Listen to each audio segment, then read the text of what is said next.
আপনাদের সামনে ভেসে উঠছে। আমি দেখছি কালো দিকের অন্ধকারের ভাষারচ্ছন্ন বাংলার দিকে এগিয়ে আসছে।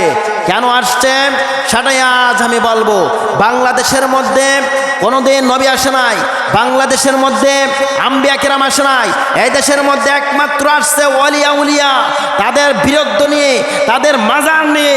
সব আমি বলবো এই স্পষ্ট ভাষায়, আপনারা বলতে ভণ্ড বিভিন্ন ধরনের প্রতারকের মধ্যে আমাকে নেবেন না, কারণ আমি ভণ্ড প্রতারকের বিরুদ্ধে ঘোষণা আমি নিজেও কথা বলি, কিন্তু এর দ্বারা হক্কানি ওলি মাশায়েখদের বিরুদ্ধে কথা বললেন না।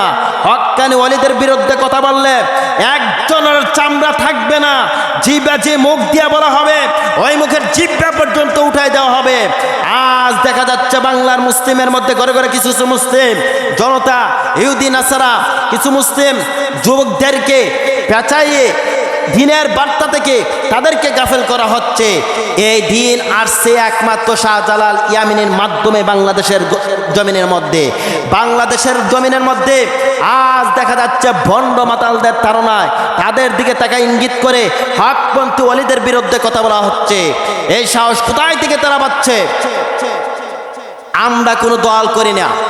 আমি বিশেষ করে আওয়ামী লীগের মধ্যে যুগ নাই, বিএনপির মধ্যে যুগ নাই, জামাতের মধ্যে যুগ নাই, ইসলামী আন্দোলন কোনো যুগের মধ্যে নাই। আমার যুগের মধ্যে একটাই নিশান, যেটা হলো লা ইলাহা ইল্লাল্লাহু মুহাম্মাদুর রাসূলুল্লাহ। এটা ব্যতীত আর কোনো দলের মধ্যে আমার নাম নাই। সুতরাং আমাকে কোন দলের মধ্যে নেবেন না।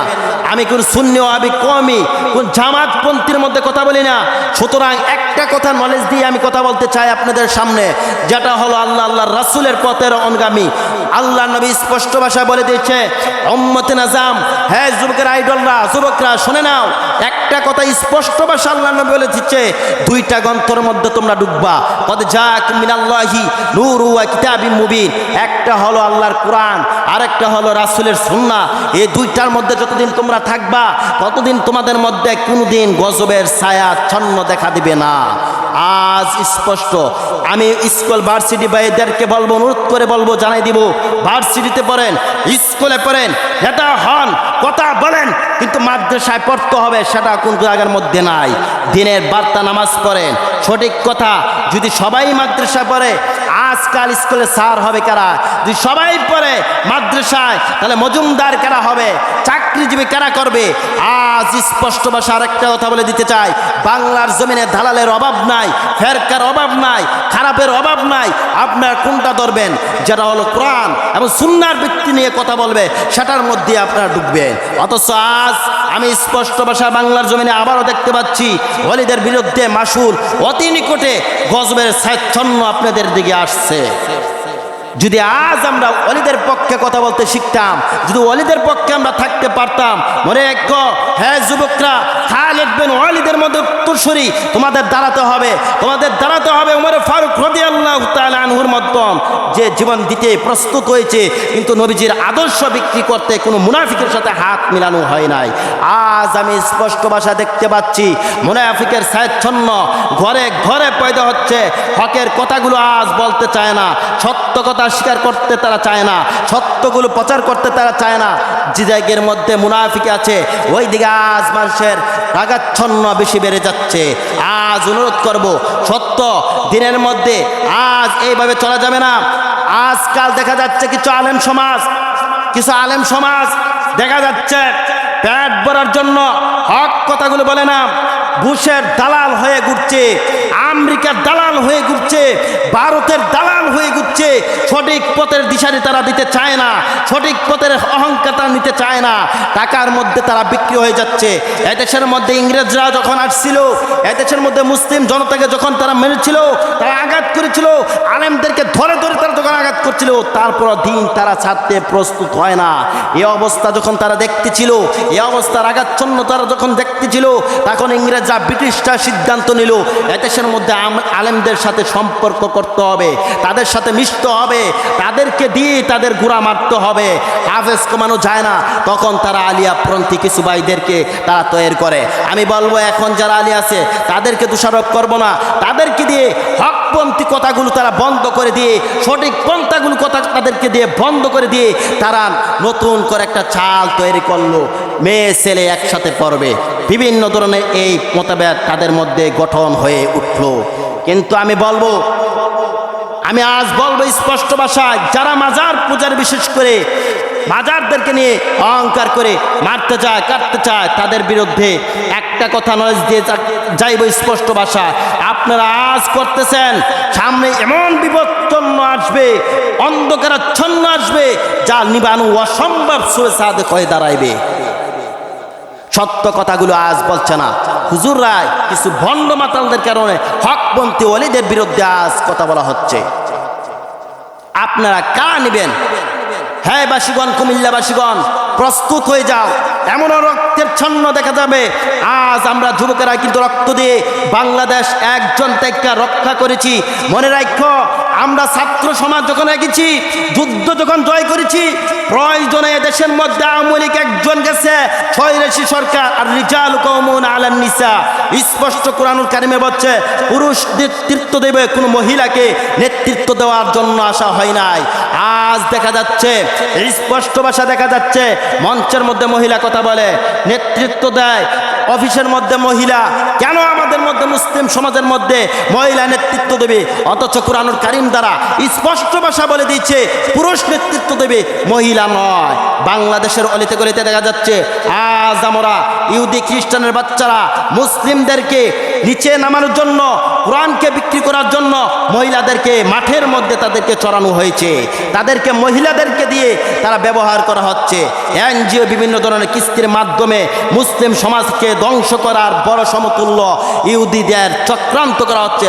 হ্যাঁ মুসলিম জনতা, জাগ্রত হও, ইসলামের তোমরাই সৈন্য, তোমরাই হইলে খালিদ বিন ওয়ালিদ, তোমরাই খালিদ বিন ওয়ালিদের উত্তরসূরি, তোমরাই হইলে ওমর ফারুকের উত্তরসূরি। তোমরা জাগ্রত হও, তোমরা ওয়ালিদের পক্ষে থাকবা, ওয়ালিদের পক্ষে তোমরাই সর্বপ্রথম ইমাম মাহাদির সাথে সৈন্য হইয়া, সঙ্গী হইয়া যুদ্ধে লড়বা।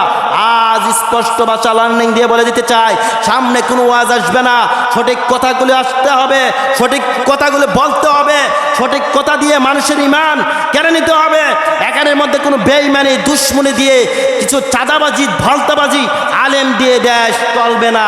সঠিক বার্তার জন্য নবী মুহাম্মদুর রাসূলুল্লাহ সাল্লাল্লাহু আলাইহি সাল্লামকে প্রেরণ করা হয়েছে, সঠিক বার্তার জন্য সাহাবায়ে কেরামদেরকে রক্ত দিয়ে মার খাইতে হয়েছে, সঠিক বার্তার জন্য ওলিয়ে কেরামদেরকে জমিনে সৃষ্টি করা হয়েছে। এখানের মধ্যে কোনো ভাওতাগিরির জন্য, ভণ্ডগিরির জন্য দুনিয়ার মধ্যে পাঠানো হয় নাই। অথচ আমাদের আফসোস লাগে ভাই, ইসলামের মধ্যে এত সুন্দর, ইন্না দ্বীন ইনদাল্লাহিল ইসলাম, এই দিন যাদের মাধ্যমে বাংলাদেশের মধ্যে আসছে, এই জমিনের মধ্যে ইসলাম আসছে, আজ ওলিদের বিরুদ্ধে কথা বলা হয়।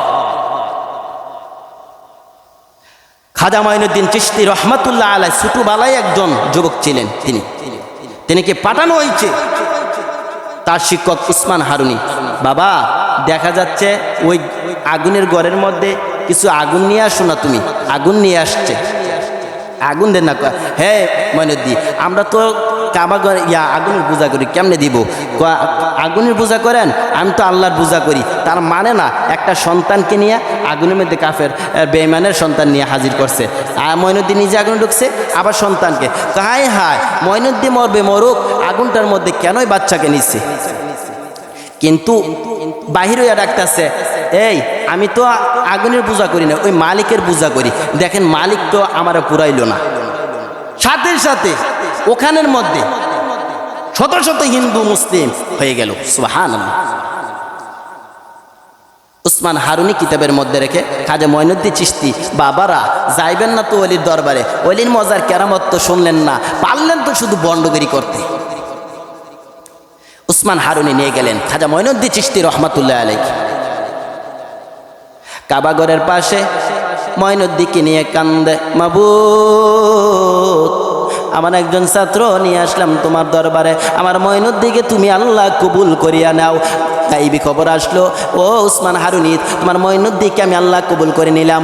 যে চলে গেলেন মঈনুদ্দিনকে নিয়ে মদিনার মধ্যে, মদিনাতে গিয়া আমার নবীর রওজার মধ্যে সালাম দিয়ে উসমান হারুনি কান্দে, মাবুদ গো আমার উসমান হারুনি, আমার মঈনুদ্দিনকে তুমি কবুল করিয়া নাও। দোয়া করলেন। হঠাৎ করে রহমতের সুরে মায়ার নবী, দয়ার নবীকে খবর পাঠাইলেন। নামাজ শেষ, রাতের বেলা গভীর, মঈনুদ্দিনকে খবর পাঠাইলেন, সবাই চলে যাও, মঈনুদ্দিন যেন থাকে, মঈনুদ্দিন যেন থাকে। এবার কাবাঘরের মালিক ওই রওজার মালিক ডাক দিয়া বলে, মঈনুদ্দিনকে, হাজার হাজার মঈনুদ্দিন দাঁড়াইছে, কোন মঈনুদ্দিনের কথা নবীজি ডাকলেন? আর খাজা মঈনুদ্দিনকে, তারা ডাক দাও, খাজা মঈনুদ্দিন। খাজা মঈনুদ্দিন আপনি আসেন, আপনার সাথে আল্লাহ দেখা কর, আল্লাহ নবীজি কথা বলবেন। বসায় রাখলেন, সব দরজা বন্ধ করিয়া রাখলেন। খাজা মঈনুদ্দিন বসে রইলেন। হঠাৎ করে যেন গো মায়ার নবী, দয়ার নবী, এইভাবে খাজা মঈনুদ্দিন বলে। কিছুক্ষণ পর আমি তাকাইয়া দেখি আল্লাহর নবী হাজিরা হয়ে গেছে। এত নূরের নরচ্ছন্ন নূরের অবস্থান এত সুন্দর দেখে আমি ঝিলিক খেয়ে আমি মঈনুদ্দিন দাঁড়াইতে পারলাম না, জ্ঞান হারা হয়ে গেলেন। আমার নবী চোখের পানিগুলো ছেড়ে ছেড়ে ডাক মারলে, মঈনুদ্দিন পুত্র আমার, এভাবে জ্ঞান হারালে হবে না, তুমি দাঁড়িয়ে যাও, তোমাকে আমি পাঠাইবো ভারতের জমিনের মধ্যে। মঈনুদ্দিন জ্ঞান ফিরলে, ও পুত্র আমার, সন্তান আমার, যাও, তোমাকে পাঠানো হবে ইসলামের দাওয়াত নিয়া ভারতের হিন্দুস্তানের মধ্যে তোমাকে পৌঁছে দেওয়া হবে। বাবার ওলিদের পক্ষে যায় না, ওলিদের পক্ষের ওলিদের কথা বাবা মানে না, ওলিদের আদর্শ আজকাল মানুষ শোনে না, শুনলে শুনে ভণ্ড মাথাল। এরে নবীর উম্মত না, কিভাবে ওলির কথা মানবেন? জান বলুন, আল্লাহ রাব্বুল আলামিন বলছেন, নামা ইয়াখশাল্লাহু মিন ইবাদিল উলামা, তোমরা ভয় করো, ভয় করো ওলিদেরকে, ওলি ব্যতীত জান্নাতে যাওয়া যাবে না।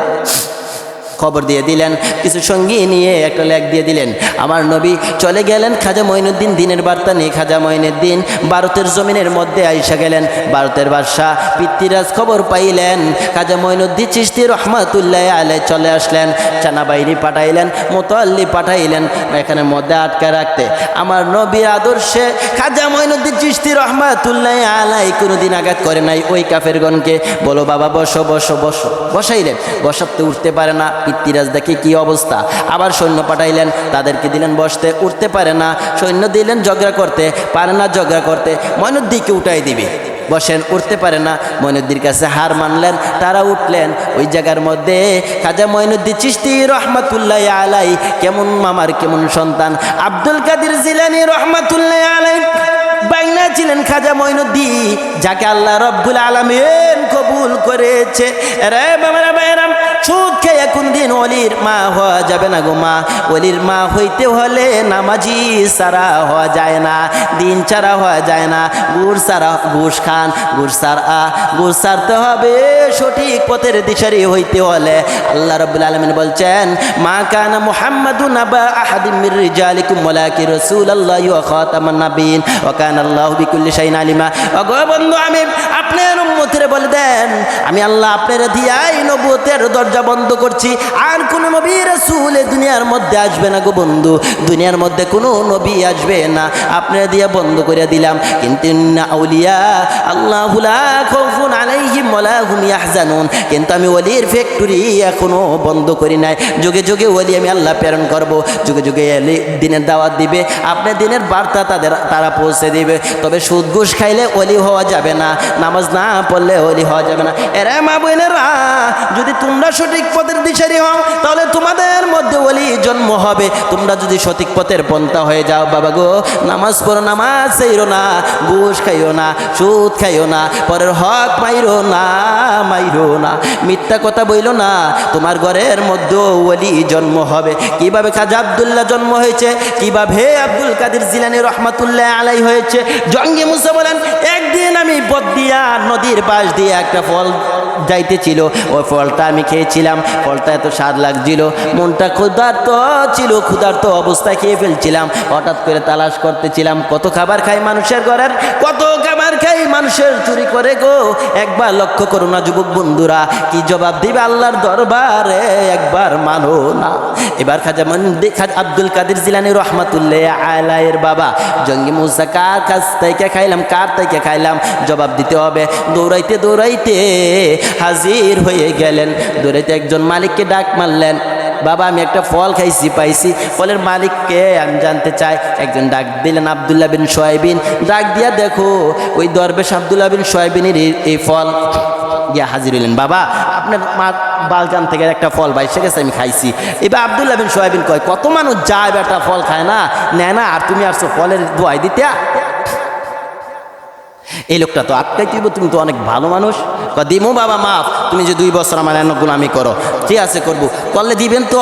আরও 2 বছর করলেন, এবার 4 বছর। হঠাৎ করে আব্দুল্লাহ বিন দরবেশ সোহাইবিন বলেন যে বাবা তোমাকে মাফ দেওয়া হয়েছে, তাহলে আমার কাজ করাইলেন, বাবা তোমার মাফ দিব, একটা শর্ত যদি তুমি মানো। কি শর্ত?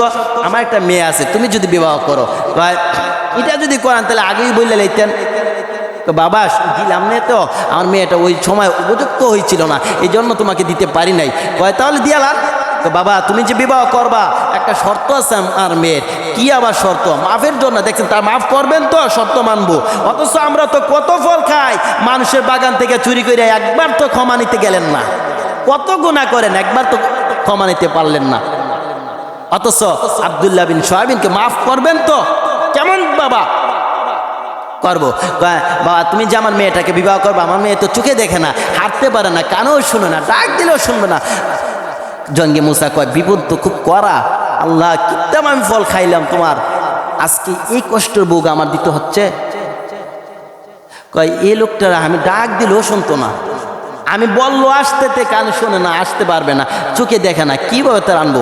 তার তো আমি বালা একটা মুসিবত পড়ে গেলাম একটা ফলের জন্য। মাফ করবেন তো বাবা? হ্যাঁ মাফ করবো। ঠিক আছে করবো। দাঁড়াও বাবা, বিবাহ পড়াইলেন মেয়েটাকে। একটু পরে আব্দুল্লাহ বিন সোহাইবিন বলেন, তোমার স্ত্রী আসতেছে, তুমি বাবা এই বাংলা ঘরের মধ্যে বসো। বসছেন, জঙ্গি মুসা বলেন, বিবি আসতে পারবে না, চোখে দেখে না, কানে শোনা, আবার বলে আসতেছে, কারণটা কি? যাই হোক দেখি কি কারবার। বসে রয়েছেন, জঙ্গি মুসা হঠাৎ করে দেখে এক হাতের মধ্যে পাখা, আরেক হাতের মধ্যে দুধ নিয়ে আয়সা হাজির। স্বামী অনুমতি দেন গো, ঘরের মধ্যে প্রবেশ করি। জঙ্গি মুসা বলেন, একবারই তো দেখা যায় যাচ্ছে, তাকে দেখা এত সুন্দর। দ্বিতীয়বার নিচে তাকে লিখছে, আবার ডাকতেছে, স্বামী অনুমতি দেন গো, ঘরের ভিতরের মধ্যে প্রবেশ করি। 3 বারের মাথা প্রবেশ করলেন, এক হাতের দুধ, আরেক হাতে নিচে তাকাই লইছে, কিছু কয় না। যদি আবার স্ত্রী না হয়, ঘর থেকে বাইরে হয়ে যাইতেছে। দরবেশ আব্দুল্লাহ বিন সোহাইবিন কয়, বাবা কোথায় যাও? তুমি আপনি তো একটা ফাউল বাবা, শ্বশুর এ বাবা এই কথা কয় না। আপনি বললেন কি আর দিলেন কি? বাবা আমি যে বলছি কথাটা আগে শোনো। কি বলবেন বলেন? আপনি বললেন কি আর দিলেন কি? আমি যে বলছি আমার মেয়েটা হাঁটতে পারে না, আমার মেয়ের জীবনে কোনো দিনই ঘর থেকে বাহির হয় না, এই কারণে বলছি। আমি যে বলছি চোখে দেখে না, আমার মেয়ের জন্মর পর থেকে এই পর্যন্ত কোনো বেগানা পুরুষ দেখে না, এই কারণে বলছি। আমি যে বলছি কানে শোনে না, আমার মেয়ে কোনো দিন কান দিয়ে বেগানা পুরুষের আওয়াজ পায় না, এই জন্য বলছি। এরে জঙ্গি মুসা, আমার মেয়েটাকে নিয়ে যাও, আমার মেয়েকে তোমার বাড়ির মধ্যে নিয়ে তুমি নামাজ পড়ো, আমল করো, কাজ কামাই করো, তোমাদের সংসারের মধ্যে আল্লাহ বরকত খায়ের দান করবে। ওই বাবা ওই মায়ের ঘরের মধ্যেই তো জন্ম হয় আব্দুল কাদের জিলানী রহমাতুল্লাহ আলাইহি। এরে মা বোনেরা, তোমার ঘরের মধ্যে ওই সন্তান জন্ম হবে গো, তোমাদের মধ্যেও বাবা ওই সন্তানের বাবা তোমরা হইতে পারবা গো, যদি নবীর আদর্শ পরিপূর্ণভাবে ঢুকতে পারো, যদি নবীর আদর্শের প্যাকেটের মধ্যে ঢুকতে পারো, তোমাদেরকে আল্লাহ এই বকশিশ তোমাদেরকেও দিব।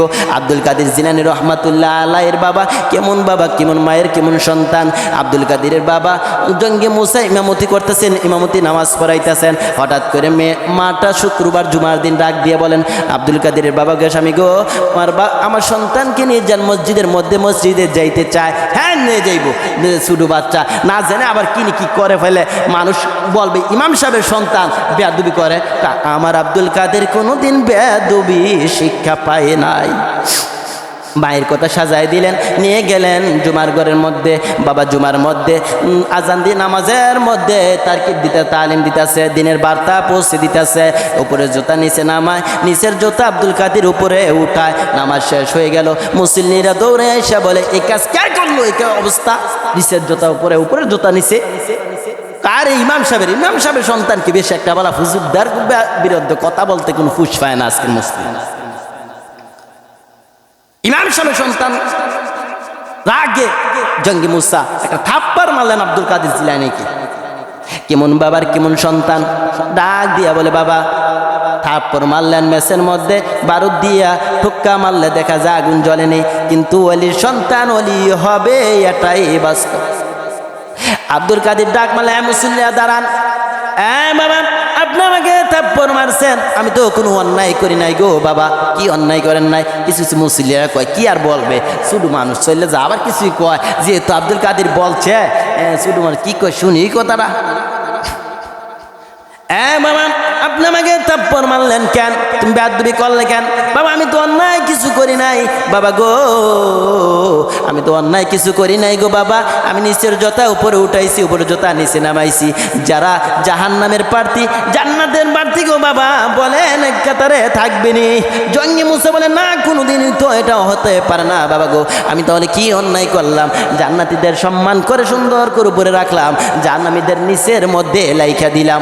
আর কোনো কথা বলতে পারে না। কি বলে ছোট সন্তান, কেমন বাবার কেমন সন্তান, কেমন বাবার কেমন সন্তান। ওলিদের পক্ষে আজ যাইতে চায় না। ও মা বোনেরা, তোমাদের মধ্যেও তো ওলি জন্ম হবে গো, তোমরাও তো ওলির মা এইভাবেই তো হইতে পারবা। তবে বাবাদেরকে বলবো, আরে যুবক বন্ধুরা, যদি ওলি হইতে চাও, যদি পাক্কা মুসলিম হতে চাও, তাহলে হইতে হবে গো নবীর উম্মত, করতে হবে ইন্নাদ্দীন ইনদাল্লাহিল ইসলাম পরিপূর্ণভাবে। এই দিন ব্যতীত কোনো দিন ওলি হওয়া যাবে না।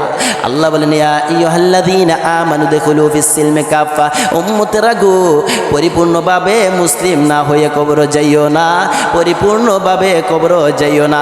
যদি মুসলিম না হইতে পারো গো পরিপূর্ণভাবে, কবরে কাউকে ছাড় দেওয়া হবে না। কেমন বাবার কেমন সন্তান। আব্দুল কাদের জিলানী রহমাতুল্লাহি আলাইহির কথা বলতেছিলাম। আব্দুল কাদের বাবার কত বড় নেয়ামতের সন্তান আল্লাহ দান করেছে গো, কত বড় আদর্শের সন্তান।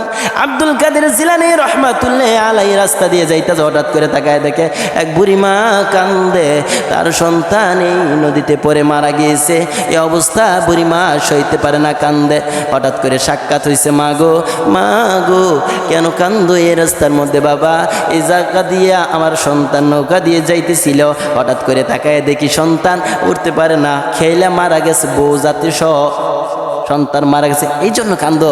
এবার আব্দুল কাদের সাথে বাবার ওলিদের পক্ষে তো আজ যাইতে চায় না। দেখেন ওলিদের কারামত, সইতে পারেন। আল্লাহ গো কি আল্লাহ, এই মাটার সন্তান নাকি এ রাস্তায় মারা গেছে, তুমি বিচারটা পাওয়াই দাও না, সন্তানকে আইনা দাও না। দিলেন। আব্দুল কাদের এটা আনা যাইবে না, তাইলে কিন্তু আমি আসল ঘটনা বইলা দিব। আব্দুল কাদের কি বলবা, কও দেয়া কইলে কিন্তু তুমি লজ্জা পাইবা। কও খলাকনাকুম ওয়া ফিহা নুঈদুকুম ওয়া মিনহা নুখরিজুকুম তারাতান উখরা। মাবুদ তুমি না বলছো মাটি থেকে বান্দা সৃষ্টি করছো, হ্যাঁ আবার এই বান্দা মাটির মধ্যে দাফন করে দিবে, আবার না এই মাটি থেকে তুমি আল্লাহ সৃষ্টি করবা, কেমনে পারবা? আমার আল্লাহ বলে আব্দুল কাদের কিভাবে তুমি বললা? এই কথা দ্বারা আল্লাহ লজ্জিত। আল্লাহ বলে ঠিক আছে তোমার দোয়া আমি আল্লাহ আবার যাত্রী সহ আল্লাহ সাথে সাথে কবুল করলো ওলিদের কেরামত। অথচ ওলিদের কেরামত আজকে মানতে চায় না মুসলিম। হঠাৎ করে আব্দুল কাদের ছোট মানুষ খেলাধুলা করতেছে। ওলিদের কেরামত বাবারা কিভাবে মানবা? ওলিদের পক্ষে কিভাবে থাকবা? ওলিদের পক্ষে যাওয়া মানে রাসূলের পক্ষে যাওয়া মানে আল্লাহর নিজে পক্ষে। ওলি ব্যতীত কেউ পথ গমন করতে পারবা না। হঠাৎ করে এক ছেলের মেয়েকে মাকে ডাক দিয়ে বলে মা ও বিবি ডাক দিয়ে বলে স্বামীকে, স্বামী ডাক দিয়ে বলে বিবিকে, বিবিরে সব খালি মেয়ে হয়, মেয়ে কিন্তু একটা রহমত, মেয়ে হয়। কয় আরেকটা যদি মেয়ে হয় তরে লাগবো না, তালাক দিয়ে দিব, পেটের মধ্যে সন্তান। এবার মহিলা দৌড়াইতেছে হাঁটতেছে, আব্দুল কাদের জিলানীর বাবার কাছে আসছে। বাবা আগে তো অনেক আলতাসনু করে, আর আগের ওলিদের কাছে গেলেই খবর কইয়া দিতে পারতো। কয় কি হবে একটু দেখেন তো একটু। বাবা দূর থেকে বলতেছে বাবা ইয়ে উঠবে, তোমার মেয়ে হবে। বুকের ব্যথা নিয়া মহিলা কান্দে, মাবুদ আর বুঝি স্বামীর ঘর করা যাবে না। ও বাবারা ভাইয়েরা, ওলিদের পক্ষে কেন তোমরা থাকো না? হঠাৎ করে আব্দুল কাদের সাক্ষাৎ, কি হয়েছে মা? আসলেন হাসি মুখে যাইতেছে খারাপ মুখে, কারণ কি? বাবা তুমি ছোট মানুষ, তোমাকে বলে লাভ কি? মা বলেন না কি সমস্যা? বাবা রে আমার 6টা মেয়ে হয়েছে, আবার শেষটাও বলে মেয়ে হবে। স্বামী বলছে ছেলে না হইলে মারা তালাক দা দিব। এই ঘটনা আবার যান। ওলিদের কাছে আসবেন কেন? কিছু নিবেন, এই জন্যই তো আসবেন। সমস্যার সমাধান না দিতে পারে কিসের ওলি হইল? গেছেন আবার। আপনার না বললাম যে আপনার মেয়ে হবে, আবার আসলেন কেন? আবার বুকের ব্যথা মনে কষ্ট নিয়ে ও একটা ছেলে পাঠাইছে, যার মেয়েই হবে। তৃতীয়বার আব্দুল কাদের কয় কি বললো, কয় মেয়েই হবে, কেজিতে পাঠাই দিছে। তৃতীয়বার কয় আবার যান, বাবা আবার গেলে আবার কেজি মারবো, তা চলেন আমি নিজেও যাই। গেছে বাবা এই মহিলা বেলা আপনার কাছে আসছিল, হ্যাঁ আসছিল তো, মেয়ে বেলা হবে, কি বেলা কি কইছেন, মেয়ে হবে বলে দিছি তো। ওয়ালিদের কাছে আসা মানে তো কিছু নিয়ামত পাওয়া, যদি বিদায় করে দেন তাহলে কেউ হবে?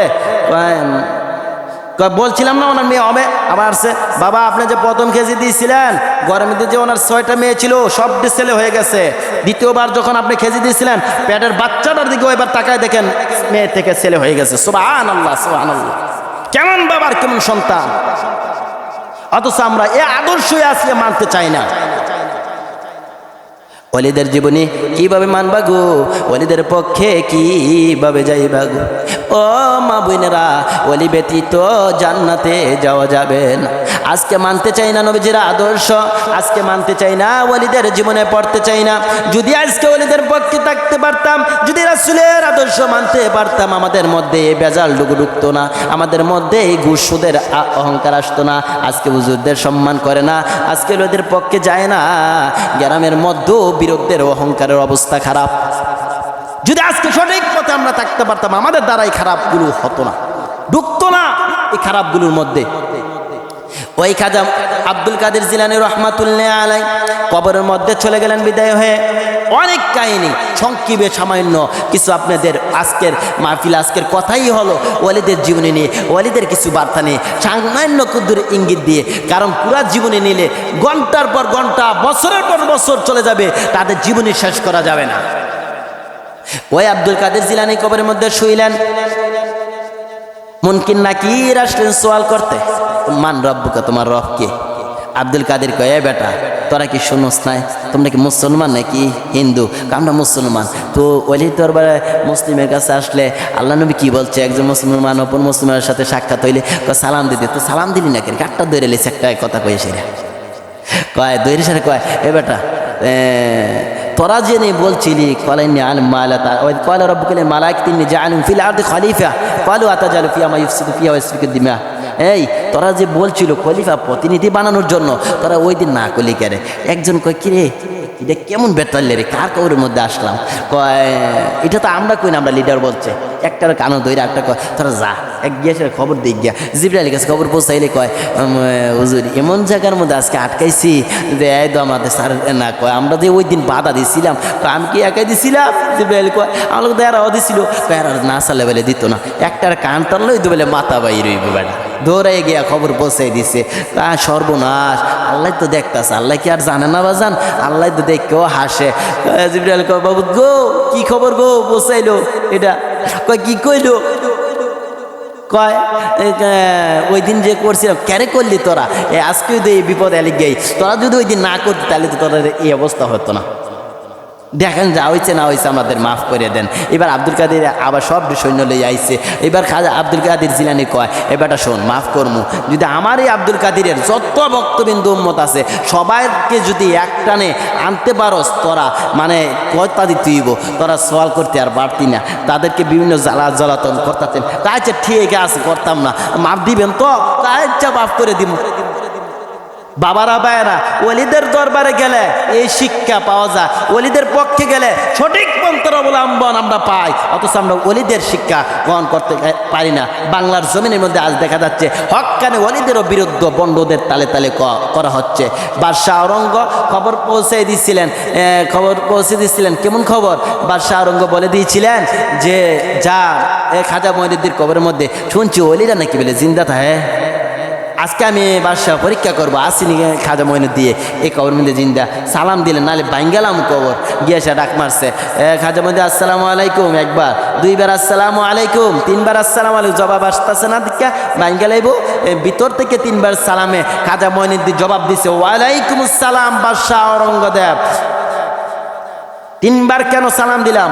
বাদশাহ যখন তুমি সালাম দাও তখন আমি খাজা মঈনুদ্দিন নামাজরত অবস্থা ছিলাম, তিনবারের মাথা নামাজ শেষ করে তোমার উত্তর লইলাম ওয়ালাইকুম আসসালাম। বাবারা ভাইয়েরা, ওলিদের কেরামতি তো শোনেন না। ওলি খাস ওলিদের বেয়াদবি করলে কোনোদিন জান্নাতের আশা পাওয়া যায় না। দুনিয়া তো বেজ্জতি হবেন, আখিরাতে তো জাহান্নামে জ্বলবেনি।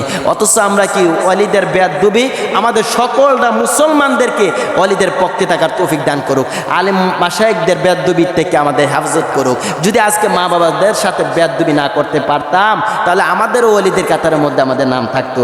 পারলাম না মা বাবার সাথে ভালো ব্যবহার দেখাইতাম, পারলাম না উস্তাদদের সাথে ভালো ব্যবহার দেখাইতাম, পারলাম না বড়দের সম্মান করতে, ছোটদের স্নেহ করতে, পারলাম শুধু মুনাফিকি করতাম। এইগুলো দিয়া কোনোদিন আল্লাহর জান্নাতে যাওয়া সম্ভব না, না, না।